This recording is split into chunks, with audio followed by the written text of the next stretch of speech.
with a review of today's matches. The first match that was played between Japan and Costa Rica ended with a 1-0 win for Costa Rica, which was pretty surprising because Costa Rica bounced back after a heavy pounding from Spain in their last match.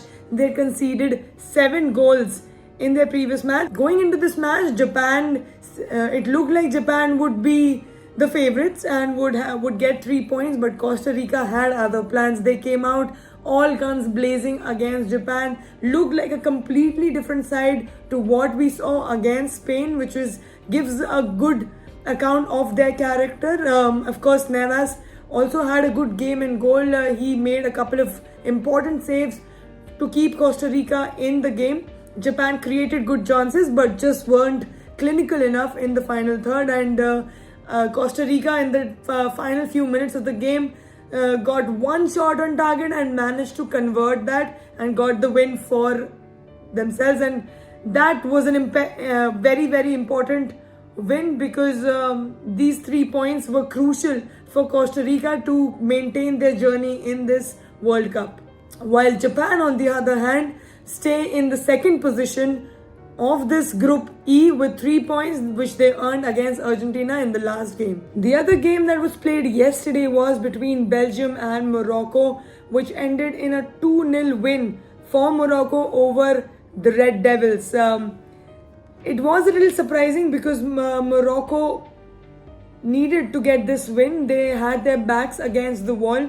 They drew their last game and needed these 3 points. And that's their mindset. That's the intensity that they came out with in this game. It was very attractive, high press game of Morocco, which always threatened Belgium. Courtois made a few saves but conceded in a free kick by Sabri, a fantastic free kick from a very tight angle, close to the touchline.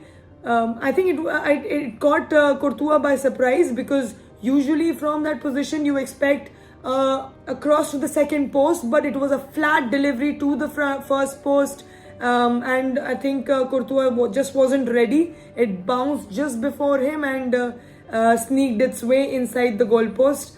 It was a brilliantly taken free kick. Credit needs to be given there. And the second goal for Morocco came in the 90th minute on counter-attack. Belgium was trying to get that equaliser, was pushing players forward, and that's where Morocco made the most and got another goal to seal the victory for Morocco and keep them in contention in this Group F of the World Cup. But talking about Belgium, going into this game, De Bruyne had given a big interview saying that there's no chance for this team to progress or to win the World Cup, which to quite an extent showed in the game as well. It was a little surprising for De Bruyne, for a senior player like De Bruyne to come out and give that statement. I don't know what the intention behind that interview and behind those words were, but it definitely did not lift the spirit of the Belgian squad, and they now have to wait for the final game of this pool to see if they will be able to progress to the next round. Croatia versus Canada was a very, very exciting match. Croatia did in the end manage to get a 4-1 win over Canada, but Canada scored the fastest goal of this World Cup in just under 2 minutes when Alphonso Davies headed the ball in through a cross from the right flank of Buchanan, who looked very, very active and on point right from the starting whistle. Canada, like we expected and like we saw in the first game, came all guns blazing against Croatia. There was intensity, there was grit, determination, but Croatia soaked in all the pressure in the first half, kept their calm, and in the end showed why they were 2018 finalists of the World Cup. Brilliant play, strong defensive performance by Croatia. After they conceded the first goal, strong defensive performance, control in the midfield and clinical finishing resulted in a 4-1 win, where Kramaric scored the first goal and the third goal for Croatia. Livara scored the second goal for Croatia, and the finishing touch was provided by substituted Meyer, who came in quite late in the game but did put an impression for Croatia in this important game against Canada. In this game, you could clearly see young, dynamic Canada, but on the other side, there was experienced Croatian team. They soaked, like I said, they soaked in all the pressure, looked very comfortable to play out from the back, keep the possession, stay calm, wait for the right moment to attack. And when they attacked, they looked threatening every single time. The fourth goal did come with an error, but Canada will go out of this World Cup with heads held high because they did show a very, very strong performance in both the matches and impressed everyone around. I hope they come back. I'm sure they would have learned a lot from this Croatian team and from this World Cup. Alphonso Davies had scored that goal for Canada. He looked really good throughout the match for Canada, and I'm sure will come out as a better player after the World Cup. The final game of the day was between Spain and Germany. A do-or-die match for four-time World Cup champions Germany against one-time World Cup champions Spain, who had scored 7 goals in their previous match, and Germany, who had lost their previous match against Japan 2-1. This was a do-or-die game for Germany, and they came with the right attitude that we are used to watching Germany. Germany did make 2 changes. They got rid of Kai Havertz and brought in Kehrer in right back position. Sule was shifted to centre back position, and Raum started off as left back for Germany today.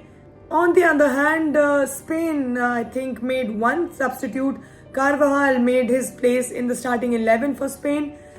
It was a match of tactical brilliance from both the coaches. You could see it all around the pitch, but the most important thing was the use of Gundogan. Throughout the match, you could see Gundogan man marking to quite an extent, man marking Busquets to quite an extent. Whenever Spain was trying to build up from the back, the defense had the ball, you could always see Gundogan present around Busquets, clearly trying to cut down that supply chain from Busquets to Gavi and Pedri, or to Olmo, Asensio and Torres, who were playing up front. And it worked to quite an extent, but Morata, who was brought in as a substitute, managed to get that first goal for Spain in the 62nd minute.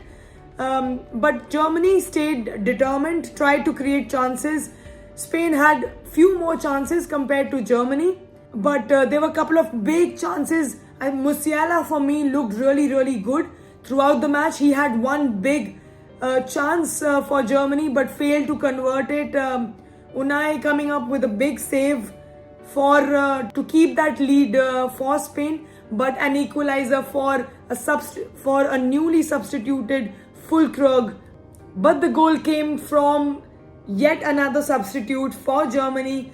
Füllkrug had come in place of Müller and provided that equaliser, an important goal for Germany to keep them in this World Cup. They still have just 1 point out of 2 matches, but still stay in the World Cup, and a lot will reside on the next match, the final match of this pool, to see which are the 2 teams that progress on to the next round.